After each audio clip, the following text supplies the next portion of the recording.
విద్యార్థినుల ఫోటోలను తీసి మార్ఫింగ్ చేసిన కీచక అటెండర్ ను పోలీసులు అరెస్టు చేశారు. కరీంనగర్ జిల్లా గంగాధర మండలం కురిక్యాల జిల్లా పరిషత్ ఉన్నత పాఠశాలలో అటెండర్ గా విధులు నిర్వహిస్తున్న యాకూబ్ పాషా విద్యార్థినుల ఫోటోలు తీసి మార్ఫింగ్ చేస్తున్నట్లు ఆరోపణలు రావడంతో తల్లిదండ్రులు ఆగ్రహం వ్యక్తం చేశారు.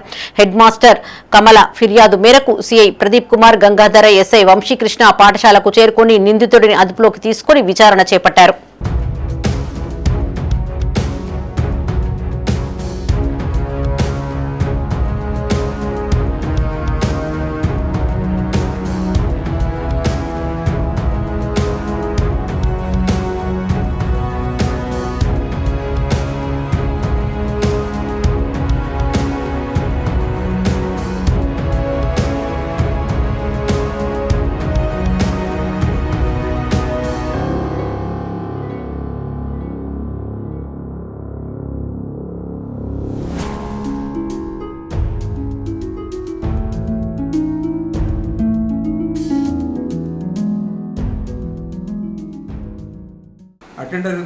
అటెండర్ వలన ఇబ్బంది పడ్డట్టుగా పిల్లలు చెప్తున్నారు.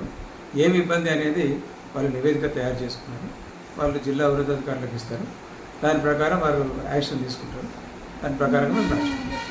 ఇక్కడ రిపోర్ట్ అనేది కాన్ఫిడెన్షియల్ మేడం వాళ్ళకి చెప్తారు కాబట్టి మేము చూడలేదు కదా. దానిలో ఇటువంటి కార్యక్రమాలు జరగకూడదు. అందుకనే జిల్లా యంత్రాంగము, స్నేహిత అటువంటి కార్యక్రమాల ద్వారా, సఖీ టీం ద్వారా ఉన్నత పాఠశాలలో చదువుతున్న అమ్మాయిలకి అందరికీ కూడా కౌన్సిలింగ్ రూపంలో ఈ జరుగుతున్న ఏ ఇబ్బంది పడ్డా కూడా చెప్పడానికి కొరకు జిల్లా కలెక్టర్ గారు ఆర్గనైజ్ చేస్తున్న స్నేహిత లాంటి కార్యక్రమాలు ఉపయోగపడుతున్నవి. ఇటువంటిది ఈ విషయం తెలిసిన వెంటనే పోలీస్ వారికి ఇన్ఫామ్ చేయడం, వాళ్ళు రావడం, ఈ సఖీ కేంద్రం వాళ్ళు వాళ్ళ నివేదిక కూడా తయారు చేసుకొని ఉన్నతాధికారులకు సబ్మిట్ చేస్తారు. ఈరోజు ఉన్నతాధికారులు చెప్పిన విధంగా నడుచుకుంటారు.